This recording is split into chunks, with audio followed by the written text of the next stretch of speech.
Today, the Jeffrey Epstein birthday book got released. 238 pages of letters to Jeffrey Epstein. Most of them are about sex. If you remember, we extensively covered the Wall Street Journal scoop that Jeffrey Epstein's friends put together letters commissioned by Ghislaine Maxwell, and one of those letters included Donald Trump, although they also included Alan Dershowitz, Lex Wexner, Bill Clinton, Leon Black. Now, in response, Trump sued the Wall Street Journal over $10 billion, which also means he sued Rupert Murdoch, the guy who runs Fox News, the New York Post, Sky News. And this is all because Donald Trump denied everything and said, I never wrote a picture in my life. I don't draw pictures of women. It's not my language. It's not my words. Here's his official response. He sued them, of course. And then, of course, we found out that he does draw pictures, turns out, and signs his name on them. But the really important update was that the New York Times corroborated that Trump's name was on the Epstein birthday book, and specifically, the Epstein estate had it in their possession, and we're going to turn it over. And today, that's exactly what happened, or the House committee released it to the public. Now, I want to be clear, although a lot of talk today is going to be spent on this drawing, it's far from the only one. Really, the reason this is such a big story is the blatant denial by the president, saying just it never happened, which is the weird thing, because of course he was friends with Epstein and Ghislaine. Everybody admits that, including Trump. It's just the letter itself. He's saying, no way it happened. That's not me. I don't do it. So that's the reason there's a lot of focus on the president. But let's be clear, this book is about a lot more than just the president. There's a lot of powerful people implicated in this.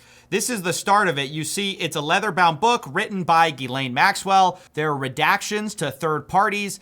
Some of the friends mentioned is Ron Altbach, Leon Black, Jean-Luc Brunel, Bill Clinton, Alan Dershowitz, Bill Elkis, Bran Frennan, Nick Leese, Peter Mandelson, George Mitchell, Nathan Myhrvold, and the list goes on and on, notably also Leslie Wexner, Donald Trump. And this is all available online. Like, there's no denying that this exists. You can see it has a bunch of never before released pictures of Epstein, his family, things like that. There are redactions of certain women in the pictures in compromising positions, but otherwise mostly unredacted. Honestly, I'm pretty impressed with how much we got of the famous birthday book. And it is full of revelations. I think the most obvious one is that all of Jeffrey's friends, or most of them, were aware of his interests. They talked extensively about how much he loves the ladies, the young ladies. But there's also an interesting mention of his Vanity Fair profile. This is from Leon Black, where he calls him a Vanity Fair poster child. And that is soon followed by Alan Dershowitz's alleged letter, where he says, Dear Jeffrey, as a birthday gift to you, I managed to obtain an early version of the Vanity Unfair article. I talked them into changing the focus from you to Bill Clinton, as you will see in the enclosed excerpt. Happy birthday and best regards. What makes this so interesting is what he's referring to, I believe, is a 2003 profile on Jeffrey Epstein. The article is called The Talented Mr. Epstein by Vicky Ward, and it's sort of become famous for the fact that now there's been this meta commentary about how Vicky Ward had early allegations of abuse by Epstein and was not able to run them. She accuses the paper of not running them. There's some dispute over this. Vicky Ward basically says she had two women who presented allegations. By early December, weeks before the article closed, in mid-December, she was discussing the farmers with fact checkers, and they were looking for photos. Ultimately, the editor said he didn't trust her. He didn't want to run those allegations. But now that we have this backstory, I mean, that's all things that have been public for a long time. That has been a big question. Why was this article killed? Well, now we have in this book a discussion of this killed article. And by the way, when you look at what Alan Dershowitz is saying, they changed the focus to from you to Bill Clinton. We do see that Bill Clinton shows up in this article. So the timeline really does match up. Over and over, his friends seem to be joking about an article where allegations almost ran about Jeffrey Epstein and ultimately did not. Most of them seem to be very well aware he likes the ladies, he likes them young. So I hope this finally puts to bed the lone trafficker theory that everyone was going to him for tax advice. But of course, we also need to talk about Donald Trump's letter. And unfortunately, this is where the response gets a lot more polarizing. Depending on where you sit on the aisle, people have been having all sorts of reactions to this, with a lot of people saying, okay, well, then case closed. He wrote it, right? Like, obviously, he was friends with the guy. Everybody else in there aren't there denying writing these letters. He wrote it. His signature's on here. But the official press secretary at the White House said that, once again, it is false. They're doubling, tripling, quadrupling down, saying, as I've said all along, it's very clear President Trump did not draw this picture. He did not sign it. Trump's legal team will continue to aggressively pursue litigation. And then you have this guy who's the deputy White House chief of staff saying, time for News Corp to open that checkbook. It's not his signature. Defamation. And then they screenshot some photos of Donald Trump signing his name and saying, look, it's not the same signature. And you know what? That's pretty true. It's not the same signature. We'll get to that, because at the same time that was getting released, they were denying, oh, look at these signatures that are different.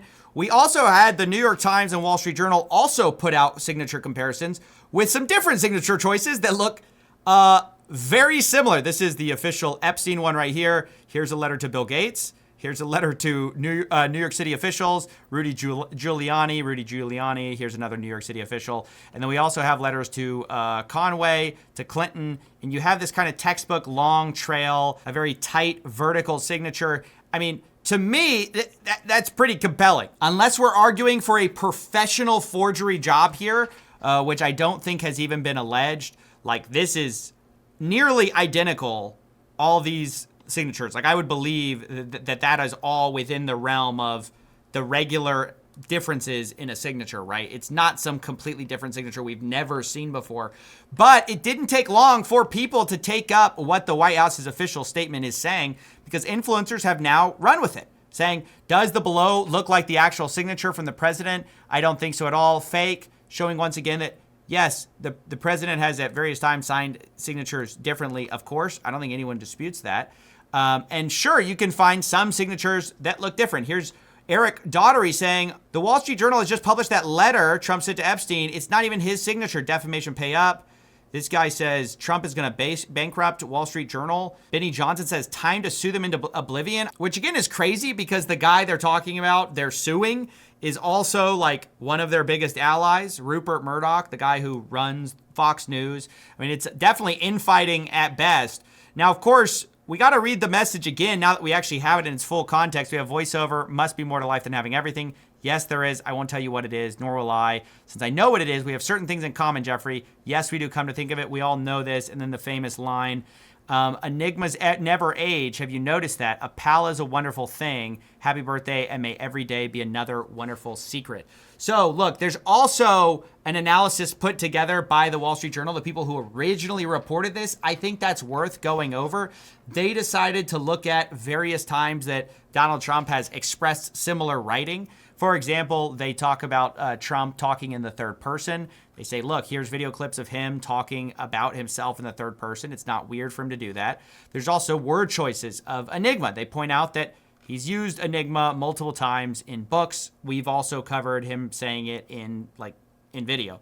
Then there's also a wonderful thing. A pal is a wonderful thing. That's the line. Well, has he said that before? Yes. He's definitely said that before. So all in all, the reporting seems solid to me. I mean, you can hold on to the copium here, but really you're arguing that the entire book is either all fake, which that's the first option, in which case, like, it may be the greatest forgery of all time, or you're saying specifically that it's just the Trump part that's a forgery, and every other part, the part where Bill Clinton's writing in, the part where all these other people we knew that were also associated with Epstein were writing in, you're saying all of that's real, but the part about Donald Trump is not. And that was a forgery inserted in. So it's a very strange argument.